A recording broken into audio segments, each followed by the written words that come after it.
बहुत सारे लोगों को ये पता है कि जो कथा आप कहते हैं श्रीमद् भागवत पुराण की कथाएं काफी लोग सुनते हैं। श्रीमद् भगवत गीता हम सुनते हैं जो कृष्ण जी ने अर्जुन से कही कुरुक्षेत्र में। आप बात कर रहे हैं श्री कृष्ण चरित मानस की।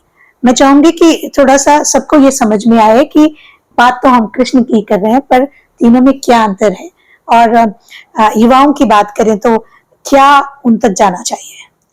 देखिए, मूल स्वरूप क्या है। श्रीमद् भागवत महापुराण जो है वो विस्तृत श्री कृष्ण चरित्र है, जिसमें भगवान के भक्तों एवं उनके अन्य अवतारों और विशिष्ट रूप से भगवान श्री कृष्ण के अवतार के बारे में बताया गया है।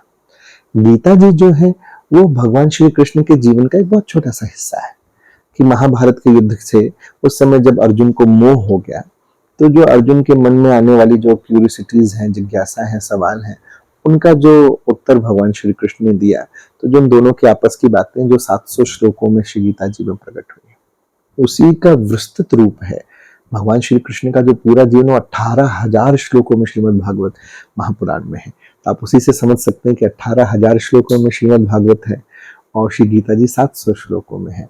तो गीता जी अर्जुन और भगवान श्री कृष्ण के बीच का संवाद है, और श्रीमद् भागवत जो है वो भगवान श्री कृष्ण का पूरा जीवन एवं उनके भक्तों एवं अन्य अवतारों का उसमें विस्तृत जानकारी है। अब बात आती है श्री कृष्ण चरितमानस की। तो इसको इस उदाहरण से समझा जा सकता है कि जैसे आदि काल में श्री रामायण थी, श्री वाल्मीकि जी द्वारा कृत। तो जो श्री वाल्मीकि जी द्वारा कृत जो रामायण है वो पूरी संस्कृत में है, संस्कृत भाषा में है।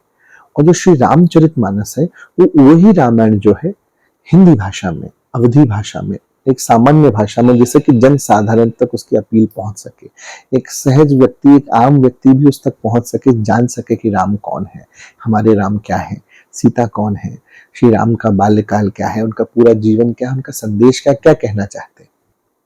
उसी प्रकार से श्रीमद् भागवत महापुराण भी पूरा संस्कृत में है। श्री कृष्ण चरितमानस जो है ये हिंदी में, ब्रज भाषा में है, दोहा चौपाइयों में है, जिससे कि आम आदमी भी सेम, कोई अंतर नहीं जैसे रामायण में और रामचरितमानस में बेस श्री राम ही है। कहने का तरीका थोड़ा भिन्न है, वो संस्कृत भाषा में, ये हिंदी भाषा में है। वैसे ये श्रीमद् भागवत भी संस्कृत भाषा में और श्री कृष्ण चरितमानस हिंदी भाषा में श्री रामचरितमानस की ही शैली में दोहा चौपाइयों में 7 कांडों में है, जिसमें भगवान श्री कृष्ण के अवतार प्रयोजन से लेके श्री गोलोक धाम की लीलाओं से लेकर द्वारका तक की सारी लीलाएं और उनका प्रयोजन, उनका पर्पस, क्यों कोई लीला भगवान ने की, उसके क्या रहस्य थे, क्या संदेश था, उसका जिस्ट क्या है, उसका निचोड़ क्या है, ये सारी बातें उसमें आई। एवं आखिरी के 2 कांडों में ज्ञान विज्ञान कांड एवं सिद्धि साधना कांड में ये बताया गया कि आनंद का स्वरूप क्या है, ज्ञान मार्ग क्या है, भक्ति मार्ग क्या है। सिद्धि साधना कांडों में उन भक्तों के चरित्र है जिन्होंने भजन करके अपनी साधना को सिद्ध करके अपने परम प्राप्त ईश्वर तक कैसे उन्होंने प्राप्ति की, अपने नित्य गोल तक जो उनका एक अल्टीमेट एम था, गोल था, उसको अचीव कैसे किया और क्या उनकी जर्नी रही, कैसे कैसे उन पर कृपाएं हुई, ये बातें उसमें बताई गई।